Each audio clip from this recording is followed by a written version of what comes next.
menerima permohonan saudara untuk bersedia dicalonkan sebagai calon Presiden Republik Indonesia.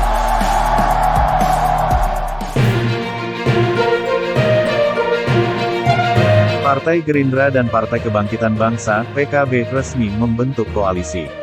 Peresmian ini ditandai dengan ditandatanganinya piagam kerjasama antara Ketua Umum Gerindra Prabowo Subianto dan Ketua Umum PKB Muhaimin Iskandar. Meski resmi berkoalisi, Gerindra dan PKB belum secara tegas mengumumkan siapa calon presiden dan calon wakil presiden yang akan diusung pada pemilihan presiden Pilpres 2024. Kedua partai juga sepakat masih menerima partai lain yang ingin bergabung ke dalam koalisi. Kendati begitu, Gerindra melalui Ketua Hariannya Sufmi Dasko Ahmad telah memberikan syarat kepada partai lain yang ingin bergabung ke dalam koalisi, yakni mendukung Prabowo sebagai capres. Diketahui, selama ini Gerindra memang selalu mendorong agar Prabowo diusung kembali sebagai capres. Prabowo sendiri telah menerima mandat tersebut. Jika nantinya pada Pilpres 2024 Prabowo kembali nyapres, maka ini akan menjadi putaran ketiganya bertarung merebutkan posisi orang nomor 1 di negeri ini.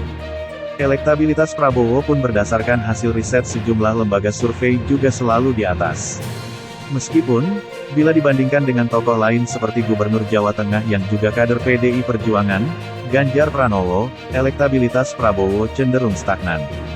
Di sisi lain, kader PKB juga terus menggadang-gadang Cak Imin, sapaan akrab Muhaimin, sebagai capresnya. Namun diketahui elektabilitas Cak Imin tak terlalu tinggi.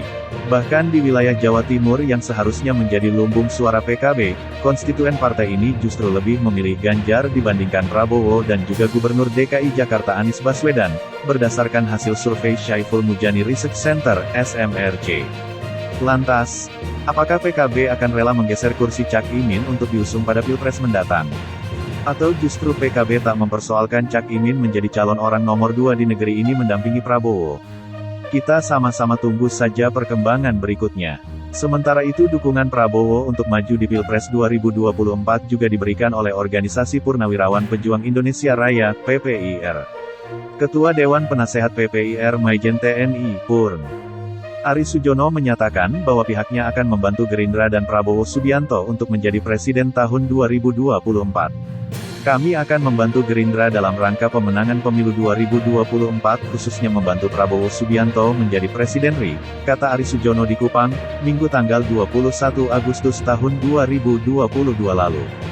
Dukungan ini disampaikannya seusai mengukuhkan pengurus koordinator Purnawirawan Pejuang Indonesia Raya, PPIR, Provinsi Nusa Tenggara Timur di Desa Nekamese, di Kabupaten Kupang. Ari Sujono mengatakan bahwa NTT merupakan provinsi pertama yang menjadi daerah pengukuhan koordinator Purnawirawan Pejuang Indonesia Raya, PPIR, setelah Rapimnas yang dilakukan beberapa waktu lalu di Jawa. Menurutnya, untuk wilayah NTT sendiri, jumlah purnawirawan untuk mendukung dan memenangkan Prabowo dalam pemilu 2024 kurang lebih mencapai 6.000 purnawirawan yang terdiri dari TNI dan Polri. Sementara itu untuk seluruh Indonesia, ada sekitar 120 ribuan purnawirawan TNI dan Polri. Namun ia mengakui belum semuanya masuk dalam organisasi PPIR, sehingga pihaknya akan berusaha semaksimal mungkin agar mereka semua bergabung. Ari Sujono yang juga merupakan teman satu angkatan Prabowo di Akademi Militer, itu yang menjadi alasan PPIR mendukung Prabowo. Ini karena Menteri Pertahanan itu adalah ketua partai dan calon presiden yang memikirkan kesejahteraan rakyat. Sekjen PPIR Brigjen TNI Purnawirawan Surya Dharma menilai bahwa mendukung Prabowo jadi calon presiden pada 2024 adalah suatu kewajiban.